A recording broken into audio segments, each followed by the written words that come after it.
शेगावच्या मारुती उत्सवाचा पुढारी गणेश कुळातील खंडेराव पाटील होता. पाटील घराणे पुरातन धनसंपन्न असून त्यांची मोठी शेतीवाडी होती. पूर्वीपासून यांच्या घरी संतसेवा होती आणि जमेदारी होती. महादाजी पाटलाला दोन मुले, मोठा कडताजी, धाकटा कुकाजी. पाटील घराण्याला गोमाजी साधूचा उपदेश होता आणि कुकाजी पंढरीचा भक्त होता. कडताजीला 6 मुलगे होते तर कुकाजीला मुलबाळ नव्हते. कडताजी मरण पावल्यानंतर कुकाजीने जन्मदात्या बापाप्रमाणे 6ही मुलांचे संगोपन केले. कुकाजीच्या आमदानीत घरात खूप भरभराट झाली. पाटील कुकाजीनंतर कडताजीचा मोठा मुलगा खंडू पाटीलकीचा कारभार बघू लागला. या खंडू पाटलाचे 5 बंधू होते: गणपती, नारायण, मारुती, हरी आणि कृष्णाजी. घरी अमाप पैसा होता. सर्व बंधू तालिमीत जात होते. त्यापैकी हरी पाटील याला कुस्तीचा अतिशौक होता.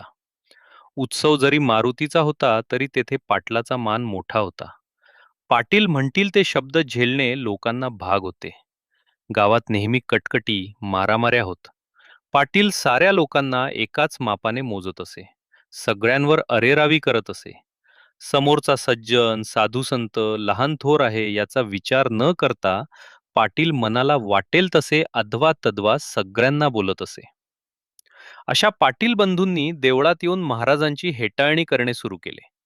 समर्थांना ते अपशब्द बोलू लागले.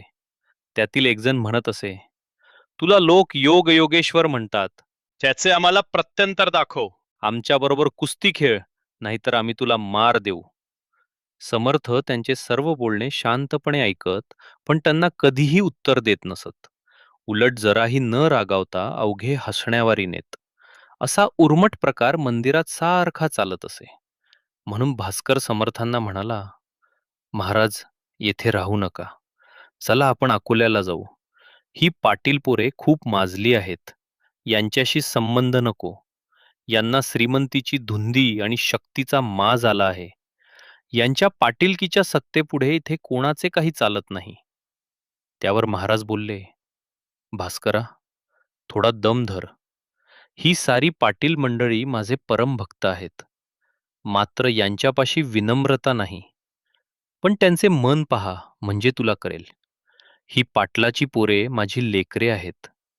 भास्करा, यांच्या कुळावर संतांची कृपा आहे. उर्मटपणा हेच जमेदाराचे भूषण आहे. वाघाने गायीप्रमाणे असावे का, सांग पाहू. तलवारीला मऊपणा मुळीच उपयोगी नाही. अग्नीने कसा थंडपणा अवलंबावा. काही काळ गेल्यावर हा उर्मटपणा जाईल. एके दिवशी हरी पाटील मारुतीच्या मंदिरात आला आणि महाराजांना धरून म्हणाला, माझ्याबरोबर कुस्ती कर.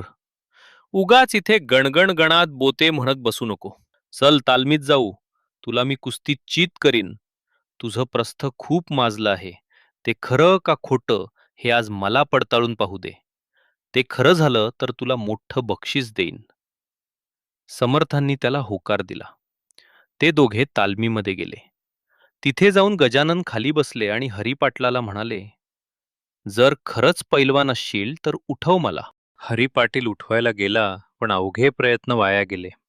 समर्थ जागचे मुळीच हल्ले नाहीत. समर्थाशी झुंजताना हरी घामाघूम झाला. त्याने पूर्ण शक्ती लावली पण काही उपयोग झाला नाही. सगळे पेच व्यर्थ झाले.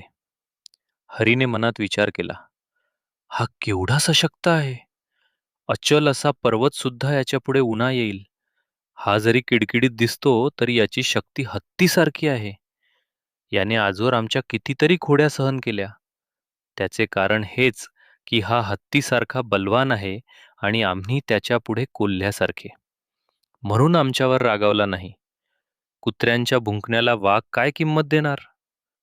काही असो, आजपर्यंत मी कोणाच्या पुढे वाकलो नाही, पण आता याच्या पायी डोके ठेवावे लागणार. समर्थ हरीला म्हणाले, आधी कबूल केल्याप्रमाणे आता आम्हाला बक्षीस दे, नाहीतर तू मला कुस्तीत चीत कर. कुस्ती हा मैदानातील शौक सर्वात श्रेष्ठ आहे. कृष्ण आणि बलरामाने बालपणी अशाच कुस्त्या केल्या. मुष्टिक आणि चाणूर या कंसाच्या अंगरक्षकांचे परमेश्वराने मल्लविद्येनेच वध केले. पहिली संपत्ती आपले शरीर, दुसरी आपले घरदार, तिसरी आपली धनदौलत व मान प्रतिष्ठा आहे. तुझ्याप्रमाणे यमुना तिरी जो पाटील होता त्याने गोकुळीची सारी पोरं सशक्त केली. तूही तसेच करावे. शेगावीचे शरीरबल वाढवावे, नाहीतर हे पाटील पद सोडावे. हेच बक्षीस मला द्यावे. एकदा पाटील बंधू उसाची मुळी घेऊन मंदिरात आले. महाराजांना म्हणू लागले, अरे पिशा, या उसाला तू खातोस का? सांग, पण आमची एक अट आहे.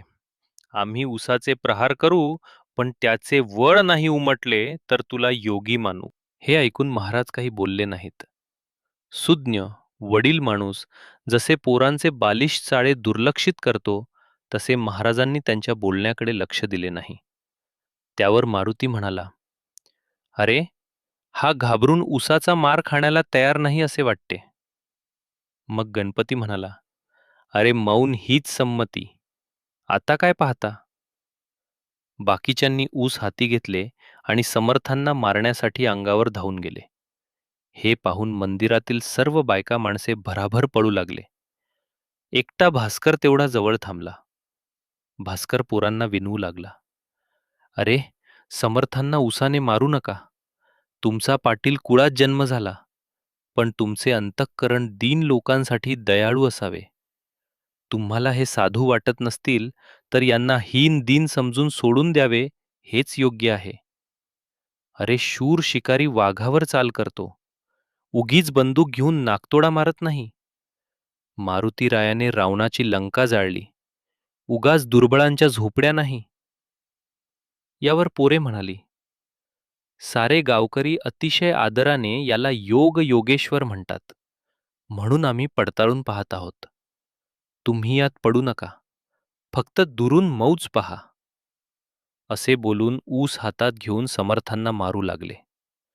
पण महाराज न डगमगता मुलांना हसत म्हणाले, तुम्ही मारता, पण माझ्या अंगावर कोठेही वळ उमटले नाहीत. ते पाहून पाटलाची पोरे घाबरली आणि त्यांनी समर्थांच्या चरणी लोटांगण घातले. महाराज म्हणाले, मुलांनो, मला मारण्याने तुमच्या हाताला खूप त्रास झाला असेल. या, बसा माझ्यापुढे. त्या श्रमाचा परिहार करण्यासाठी मी तुम्हाला प्यायला उसाचा रस काढून देतो. असे म्हणून महाराजांनी एक ऊस घेतला आणि हातानेच पिळून त्याचा रस एका भांड्यामध्ये काढला. अशा रीतीने समर्थांनी त्या मोळीतील सर्व उसांचा रस नुसत्या हाताने पिळून पोरांना प्यायला दिला. श्री गजानन महाराजांनी चरका वाचून रस काढला हे पाहून लहान मुलांना मोठा आनंद झाला. लोक म्हणाले, ही योगशक्ती म्हणजे दंतकथा मुळीच नाही. योगाने जी शक्ती प्राप्त होते ती कधीच कमी होत नाही. पौष्टिक पदार्थ खाऊन येणारी शक्ती अशी कायम टिकत नाही. आपले राष्ट्र सशक्त करण्यासाठी योगशक्ती हवी, हीच शिकवण घेण्यासाठी महाराजांनी त्या पाटील पोरांना हाताने रस काढून दिला. समर्थांना नमस्कार करून घरी गेल्यावर पोरांनी खंडू पाटलाला सर्व हकीकत सांगितली. पोरं म्हणाली, दादा, आपल्या गावातले गजानन महाराज हे साक्षात ईश्वर आहेत. आज आम्हाला त्याचा प्रत्यय आला. सर्व हकीकत ऐकून खंडू पाटील चकित झाला. मग तोही समर्थांच्या दर्शनाला येऊ लागला, पण तो समर्थांना विनम्रपणे संबोधत नसे. खंडू पाटील महाराजांना गण्या, गजा असे बोलून अरेतुरे करत असे. दुसऱ्याला अरेतुरे करून एकेरीत स्वरूपाचे संबोधन दोन प्रकारचे असते. पहिला प्रकार प्रेमाचा असतो. ज्याच्यावर आपले अत्यंत प्रेम असते त्यालाही आपण अरेतुरे करतो. ज्याप्रमाणे आई वयाने मोठ्या असलेल्या मुलालाही प्रेमाने अरेतुरे बोलते, हा एक प्रकार झाला. दुसरा प्रकार इतरांना कमी प्रतीचे लेखून बोलण्यात असतो, ज्याप्रमाणे नोकर चाकर अथवा हीनदीन लोकांना वापरले जाते. पाटील गावच्या जनतेला आपली लेकरं म्हणत असे, म्हणून त्याला अरेतुरे म्हणण्याची सवय होती. याच सवयीने खंडू पाटील श्री समर्थांना गण्या म्हणत असे. पण त्याच्या अंतःकरणी समर्थांप्रती अपार प्रेम होते. जशी नारळाला वरून कडक करवंटी आणि आत मऊ खोबरं असतं, तसा खंडू पाटील होता. कुकाजी वृद्ध झाला म्हणून खंडू पाटील कारभार करीत होता. एके दिवशी कुकाजी खंडूला म्हणाला, माझा वृद्धापकाळ आला, पण तुला अजून पोरबाळ नाही. तू मला सांगतोस गजानन साक्षात्कारी आहेत. तू रोज महाराजांच्या दर्शनाला सुद्धा जातोस. मग त्यांच्या पुढे गप्प का राहतोस? मला नातवंडाचे बोल ऐकण्याची आणि खेळ बघायची इच्छा आहे. आज त्यांना विनंती कर की स्वामी समर्थ गजानना, माझ्यावर करुणा करा. मला एखादं पोर होऊ दे. तो खरा साधू असला तर तुझे नक्की मनोरथ पुरविल. त्यायोगे माझी नातवंड पाहायची इच्छा सुद्धा पूर्ण होईल. तसंच या जगात साधू पुरुषाला अशक्य असं काहीच नाही. ते खंडूने ऐकले आणि एके दिवशी मारुतीच्या मंदिरात तो समर्थांना म्हणाला, अरे गण्या, माझा चुलता वृद्ध झाला आहे आता. त्याला नातवंड पाहण्याची इच्छा झाली आहे. लोक म्हणतात तू थोर साधू आहेस. तुझ्या दर्शनाने मनातील इच्छा पूर्ण होतात.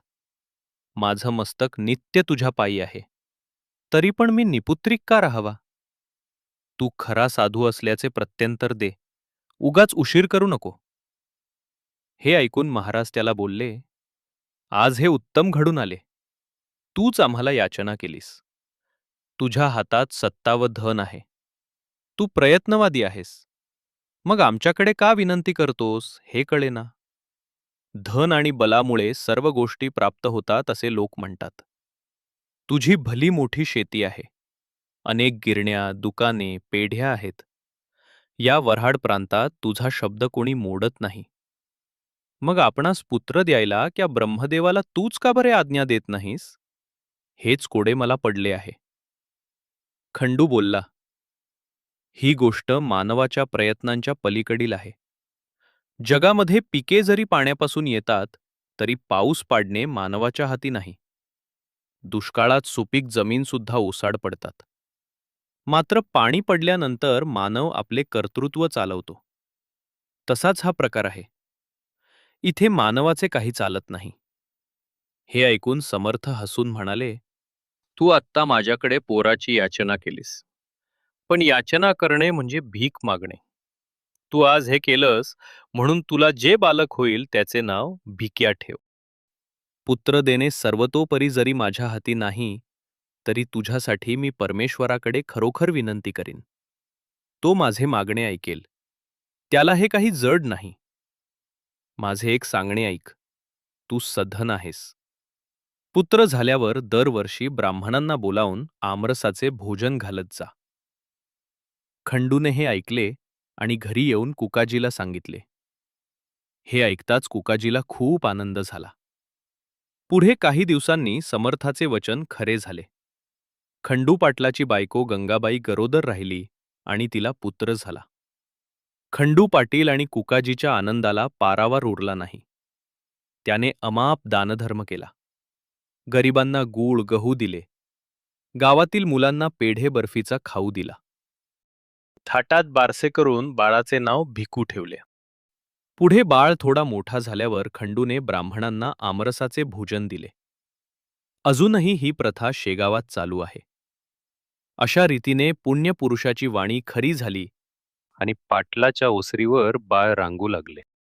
हा पाटलाचा बोलबाला गावातील देशमुखाला रुचला नाही. शेगावात पहिल्यापासून दुभळी होती. एक फळी देशमुखांची तर एक फळी पाटलांची. पाटील आणि देशमुख घराण्यात 36चा आकडा होता. त्यांच्या मनात एकमेकांविषयी वैर होते. प्रत्येकजण एकमेकांचा घात करण्याची इच्छा सदा मनात बाळगत असे.